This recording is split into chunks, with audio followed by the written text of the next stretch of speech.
What's going on, guys? This is Chase Daniel. Welcome to the Chase Daniel Show. Appreciate all my likes, comments, subscriptions.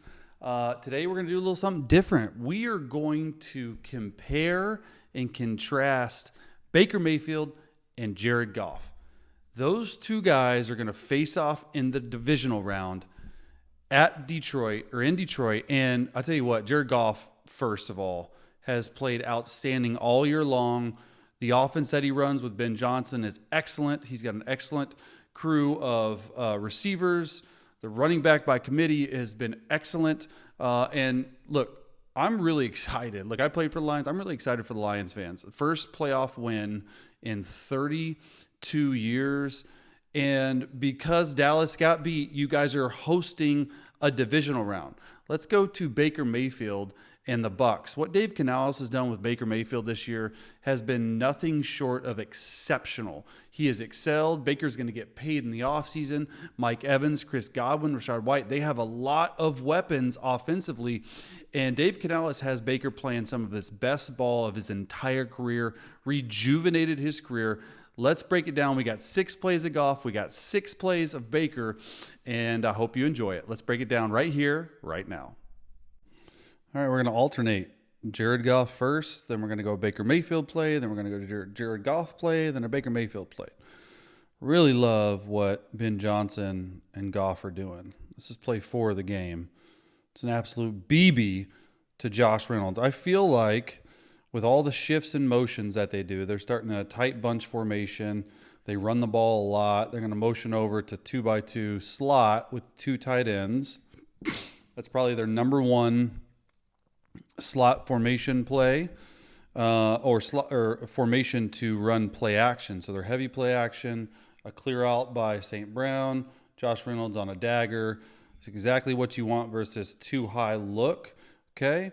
And look, Goff, I feel like his arm strength has gotten a lot stronger. How is he getting it in there? I have no idea. But the timing at home by this guy is on another level. It's completely different than on the road. When everything is right for him, the weather, the protection, like he is a top 10 quarterback in my opinion. Top 8, really. He showed it all year long. So all they're doing, they're going to do, let's get it from this view. They're running to an open end. They're trying to run this counter play with this guard pulling. Okay, Dave Montgomery up there. And just look at the pocket, right? Like that's the biggest thing I think that they're going to have to deal with. And Tampa's going to have to get pressure. Okay, when you only rush 3 and you give this guy time to throw, he's going to absolutely kill you down the field. Make it no ifs, ands, or buts about it. The guy knows the play. Like, look at this corner.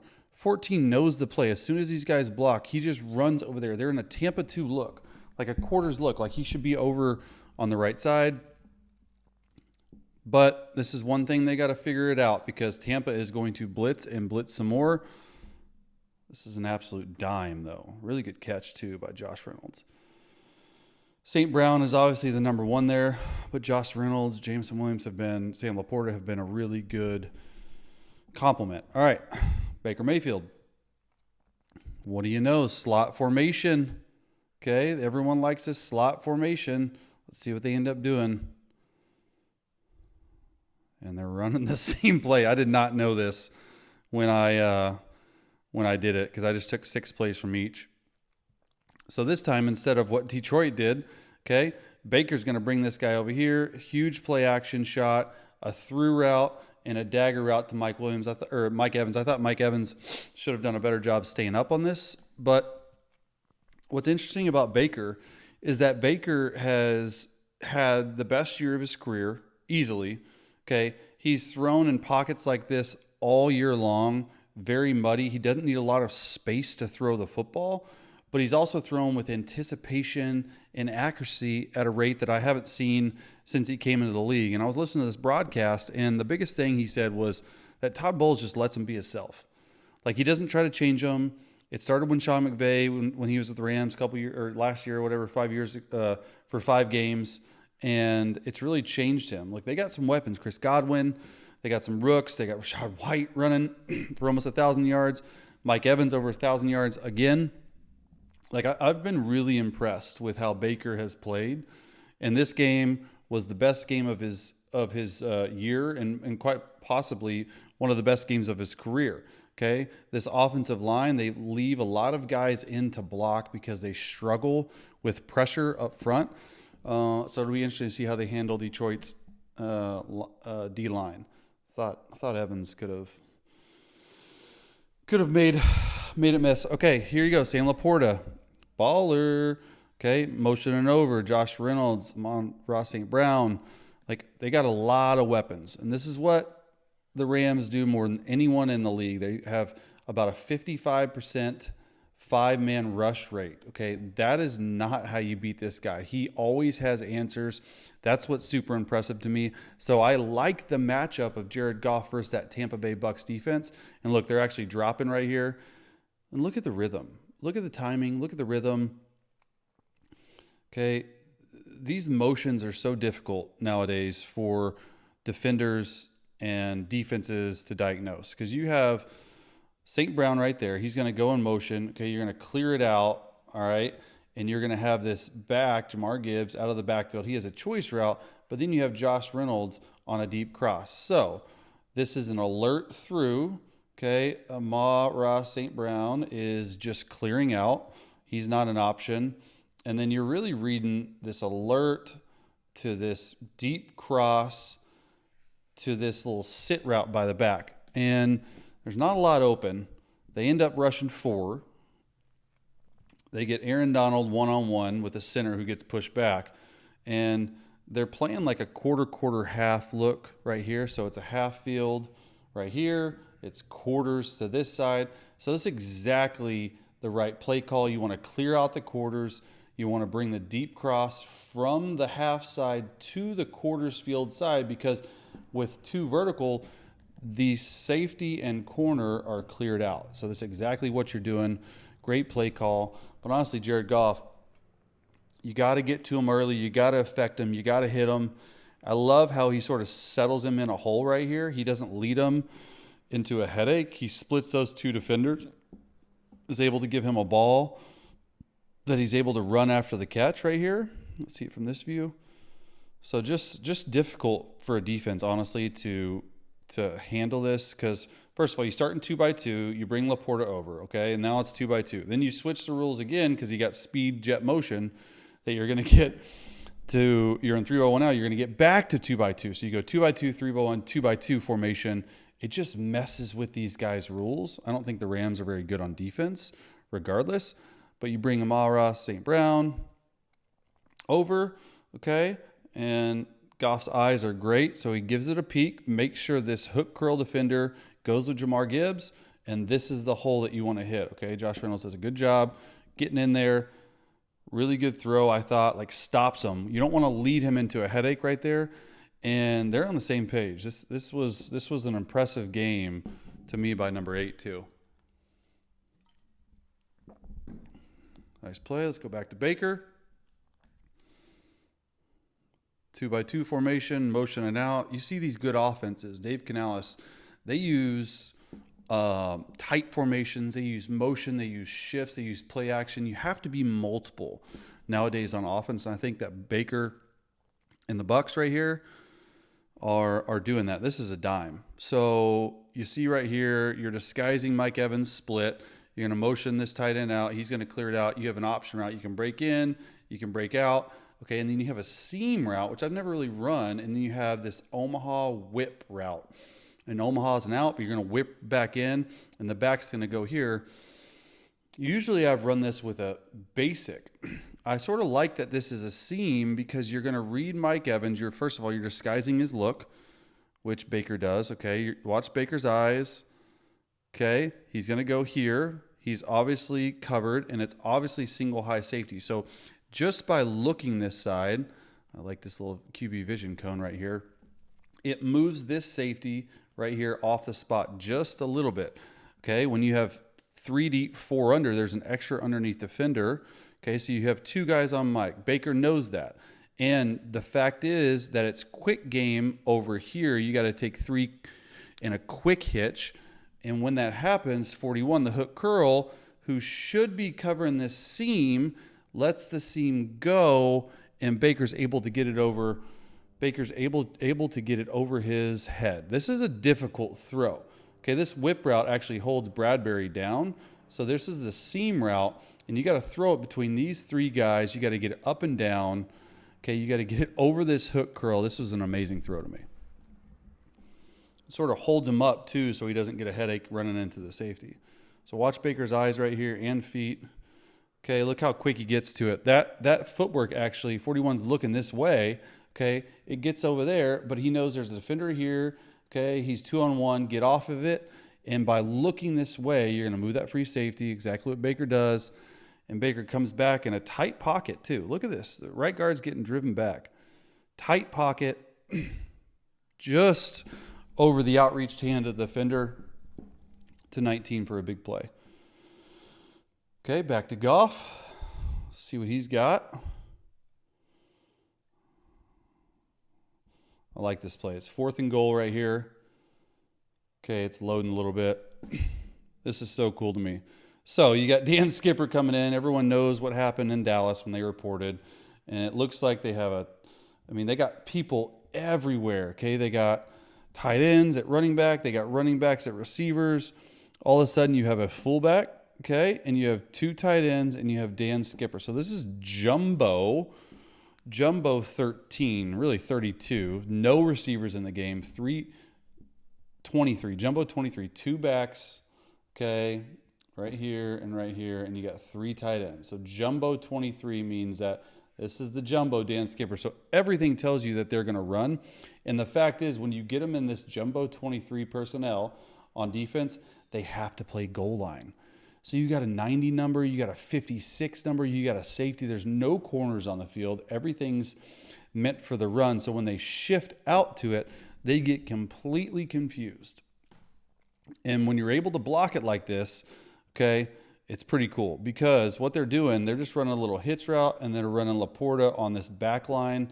Cabinda's not even in it. So they're trying to get a 2-on-1. They're trying to get an in and out, which is exactly what happens. But when you have Laporta on 97, it's an absolute mismatch. This is 4th and goal. Dan Campbell's super aggressive.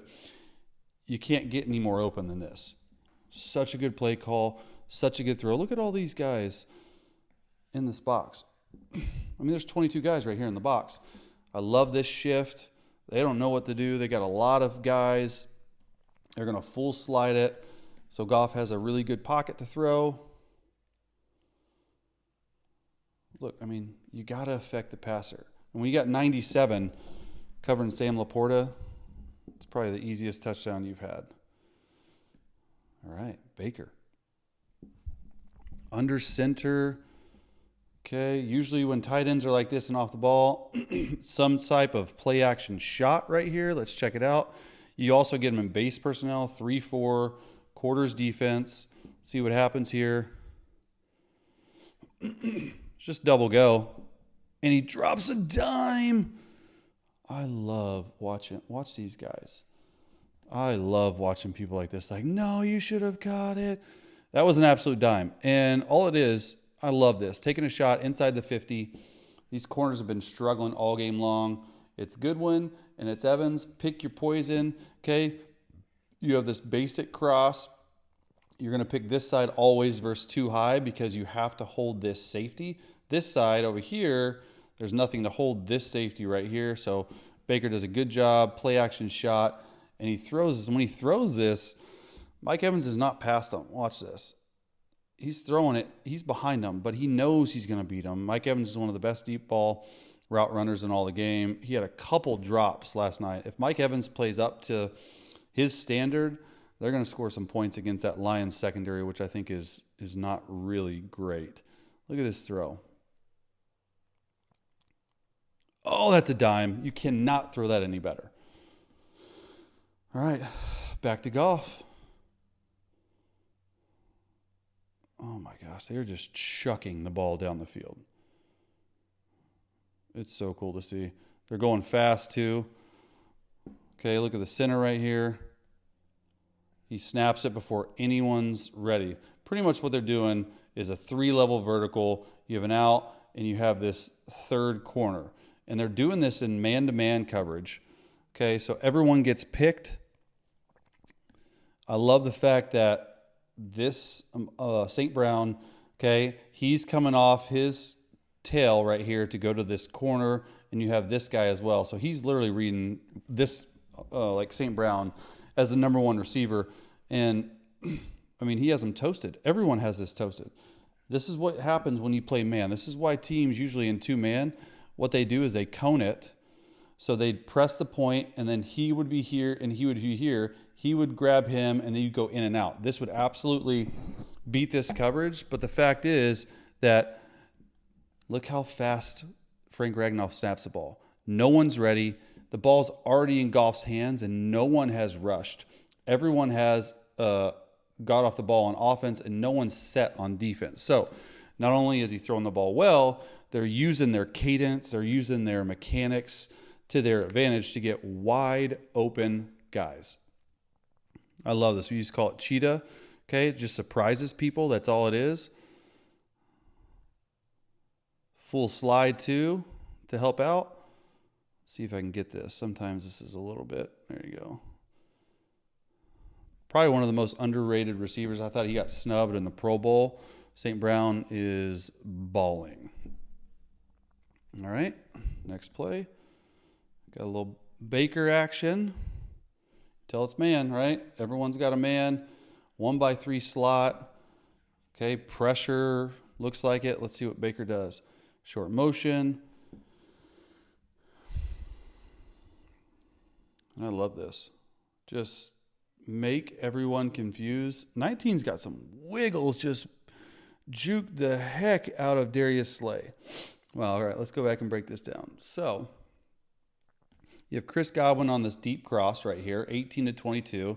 You got 19 on a shallow cross, and you got Mike Evans on a dagger route. You're going to have a little bit of protection here, a little bit of protection here.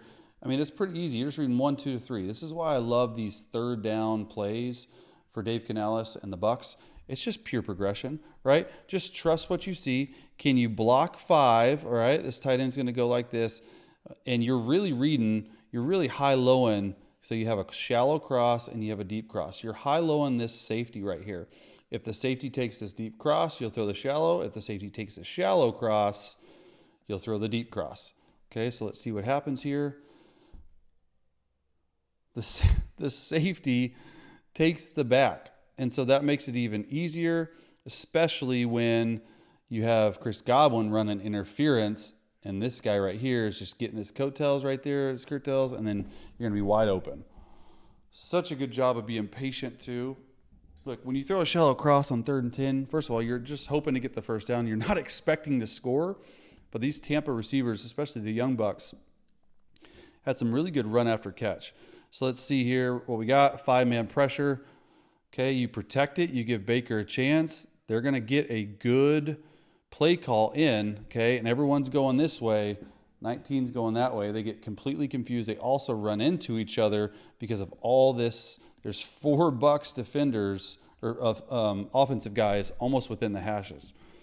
So it causes a lot of confusion on the offensive side of the ball. And he jukes the crap out of Darius Slay, man. Wow. All right, next play. Jared Goff. Motion over. You're in 2x2. Now you get to 3x1. Tight end all the way out there. Give them a man zone read. See what they're going to. Love this defense. Overload front. 2 linebackers right here. And you got Aaron Donald. Looks like one-on-one by himself. And Goff said, you know what? You can bring all the pressure in the world. I don't really care. I love the fact, I think they checked to this, or he said something to him, or they had this built in, because all they're running right here, they're running like this Hank route. So he gets open, he goes 12-yard curl, he just does his smoke, and he's supposed to have a curl, so it's opposite sides. Okay, the back's going to lose the back because you have to protect. But, I mean, I would not press St. Brown. Look at this. Watch the jukies right here. And this is, people talk about like a 40-yard splashdown on fades. Okay, first of all, where's the ball? The ball, so that'd be 2, 7, 12 yards. The ball's caught at 14 yards. Okay, people want to talk about this 40-yard splashdown throw, like these big college arcing throws. Look at how the pros do it. They win right away in their beat. Watch Goff's feet, takes a one-step drop, and receivers, you can learn a lot. Okay, you're lined up inside. You got to give some space for the quarterback to lead you out there, is exactly what St. Brown does. They protect it right here. Can get it before number 2 reaches, because this is the open guy. He actually has number 5. He's just adding. But watch Goff's feet and footwork right here. Okay, watch how fast he gets this ball out. 1, 2, ball. Freaking sweet, if you ask me. And look, it's so easy. It's called a fade route. Okay, you're not supposed to fade. Let the ball fade you. This is teach tape. This whole game was teach tape for Goff and St. Brown. All right, Baker. A couple more plays each. Under center play action. They love this play. Bring this guy back and have this 2-man route. Okay, if I was defensive coordinators, I would play shell to this all day long, and I would cloud that side. They're not clouding it. They're playing quarters. And this is a great throw. This to me showed the arm strength of Baker, and I thought it was excellent. So they're just trying to clear out. Okay, it's a post and a through route. So you're just supposed to run through. And then 88's going to run a shallow and up. Everyone's running this, okay? But watch. Bradbury right here feels it out and sees it. He's not supposed to be having a man-to-man, but he sees what's happening. Watch Baker set, no hitch, and he's able to throw the ball on a line, back shoulder throw. This was a heck of a throw. He's being aggressive too. It's not like he's just checking it down every single play. So watch 88 right here. Okay, you're going to have this shallow and up. Watch Baker able to set his feet really quickly right here. Sees it. Okay, he's able to see 24 running over top. Throw this back shoulder. If this guy got underneath it, you'd hit the back right here. Love teaching ball to you guys. But Baker, man, look at this. Yeah. Perfect back shoulder throw. Can't get any better. All right, 24-23. This is the last Goff play. 2 minutes. Rams only have 1 timeout. First down, game over. All right? And I just want you to watch. It's just going to be like, hey, go up there, big body him. This is the first down line right here, and it's just one-on-one. Like, where else do you want it? He knows exactly what he's doing. Watch Goff. Look off 53, okay? Just go, and there's a little bit of push and shove and stuff. They're never going to call that on Wildcard Weekend. Could have taken Laporte up top too, but he's going to his guy. Look when he throws this. He's throwing this. He trusts. The trust he has in St. Brown is unreal. Game over. Lions, winners, flex on them. First time in 32 years. Hosting a second-round playoff game. Gotta love it. Okay, let's go to Baker's last play. Okay. 1x3 slot. Motion over the 2x2. See what we got here. Well, this is the day one install. This is the day one install play. You have an out route, quick out, call an Omaha route. You have a stick route. You have an out route, okay? You have a stick route. Baker's supposed to throw to the softest corner, okay? Slay is on the 49 of Tampa. This corner is on the 49 of Philly, so he works up there. And you just think, hey, you know, no big deal. Let's just get a first down. It's easy. And then look at him. Are you kidding me? The tackling is awful. I get that. But Baker just puts these guys in areas to succeed. And it's going to be a heck of a game. I don't care what anyone says. Look, Tampa has earned the right to be there. They got to go to Detroit. Is it going to be Goff? Or is it going to be Baker? Who's going to make the most plays? Is it going to come down to defense? Let me know in the comment section, because I think right now both guys are playing at an extremely high level.